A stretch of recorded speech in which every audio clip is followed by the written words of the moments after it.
सौराष्ट्र देशे विशदे तीरं मे ज्योतिर्मयं चंद्र कलावतंसं ज्योतिर्मयं चंद्र कलावतंसं भक्ति प्रदानाय कृपावतीर्णं तं सोमनाथं शरणं प्रपद्ये तं सोमनाथं शरणं प्रपद्ये। हर हर महादेव। हमारे यहाँ कहते हैं महादेव की पूजा 12 ज्योतिर्लिंग के स्वरूप में करी जाती है। 12 ज्योतिर्लिंग के रूप में हम महादेव का पूजन करते हैं। आज प्रथम ज्योतिर्लिंग की आप सभी कथा का श्रवणपान करिए। तम सोमनाथम शरणम प्रपद्ये। सोमनाथ भगवान के ज्योतिर्लिंग की स्थापना कैसे हुई थी? कहते हैं दक्ष प्रजापति ने अपनी 27 पुत्रियों का विवाह चंद्रदेव के साथ कर दिया। अच्छा, चंद्रदेव ने क्या किया? 27 पत्नियों में से केवल एक ही पत्नी को प्रेम भाव करते थे और उनका नाम था रोहिणी माता। रोहिणी माता को ही चंद्रदेव प्रेम करते, उनका ही ध्यान रखते, उनका ही ख्याल रखते। अच्छा, इस बात से समस्त पत्नियों को बड़ा दुख पहुंचा। सब गई अपने पिता दक्ष प्रजापति के पास में और जाकर के कहा कि पिताजी, आपने विवाह तो हम सबका चंद्रदेव के साथ किया है, लेकिन पिताजी चंद्रदेव सिर्फ रोहिणी दीदी को ही प्रेम करते, वो हमें प्रेम नहीं करते हैं पिताजी। आए दक्ष प्रजापति। दक्ष प्रजापति ने अपने दामाद चंद्रदेव को समझाया कि देखो, आप पर ये शोभा नहीं देता है। जब पत्नियां आपकी 27 हैं महाराज, तो आप सब पत्नियों में समानता असमानता का भाव क्यों रखते हो? क्यों करते हो सब पत्नियों के साथ में ऐसा?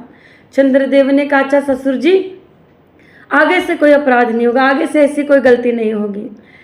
चंद्रदेव को दक्ष प्रजापति समझा कर गए, लेकिन चंद्रदेव ने किया वही जो वो पहले करते थे। किसी प्रकार का बदलाव नहीं आया था चंद्रदेव में अभी तक। सब पत्नियां फिर दुखी हुई, गई अपने पिताजी के पास में।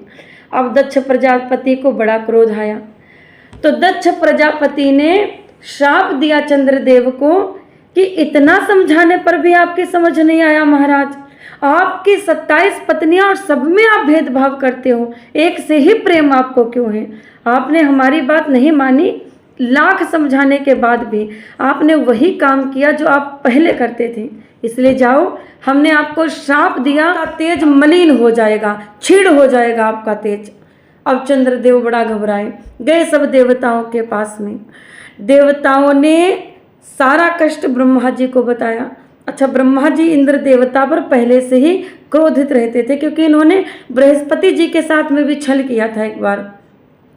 लेकिन ब्रह्मा जी ने कहा, मैं एक उपाय बता सकता हूँ, तुम सब इंद्र देवता को लेकर के प्रभास क्षेत्र में चले जाओ और प्रभास क्षेत्र में जाकर के शिव जी के नाम का जप करो। जब शिव के नाम का जप करोगे तो ही चंद्रदेव का कल्याण होगा। सब देवताओं के साथ चंद्र देवता आ गए प्रभास क्षेत्र में, और प्रभास क्षेत्र में आकर के शिव पुराण में लिखा है कि प्रभास क्षेत्र में आकर के सब तीर्थों का आवाहन करके पूजन कराया, जप कराया, और 10 करोड़ मंत्रों का जाप करने के बाद में भोलेनाथ को प्रसन्न किया। प्रकट हुए भोलेनाथ, और भोले बाबा ने प्रकट होकर के कहा, चंद्रदेव मांगो, क्या मांगना चाहते हो? तब चंद्र देवता ने कहा, महाराज, हमें हमारे ससुर दक्ष प्रजापति ने श्राप दिया है कि आपका तेज छीड़ हो जाएगा, मलिन हो जाएगा, आप हमें मुक्त कर दीजिए। तब महादेव ने कहा कि चंद्रदेव, आप दक्ष प्रजापति ने जो श्राप दिया है वो श्राप तो वापस नहीं आ सकता, लेकिन चंद्रदेव लो वरदान देता हूँ।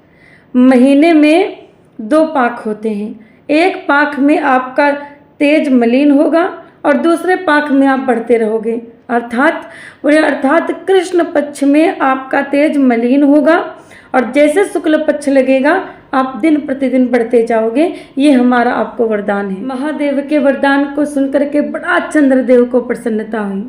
चंद्रदेव ने वहीं पर एक शिवलिंग का निर्माण किया और शिवलिंग का निर्माण करके महादेव के साथ पार्वती मैया आओ और इसमें विराजित हो जाओ, ऐसा उन्होंने वरदान मांगा। महादेव माता गौरी के साथ उसी शिवलिंग में विराजमान हो गए और उसी शिवलिंग को हम सभी सोमनाथ के नाम से जानते हैं। श्री सोमनाथ, हम सोमनाथ भगवान के नाम से हम पूजा करते हैं शिवलिंग की। और जाते जाते सब देवताओं ने कुंड का निर्माण किया। उस कुंड का नाम है चंद्रकुंड। कहते हैं आज भी अगर कोई उस कुंड में स्नान कर ले तो सब पापों से निवृत्ति हो जाती है। और शिवलिंग का नाम सोमनाथ क्यों पड़ा? क्योंकि चंद्रमा को सोम कहते हैं और महादेव नाथों के नाथ उसमें समाहित हैं, इसलिए उसका नाम पड़ा सोमनाथ। बोले सोमनाथ भगवान की जय हो।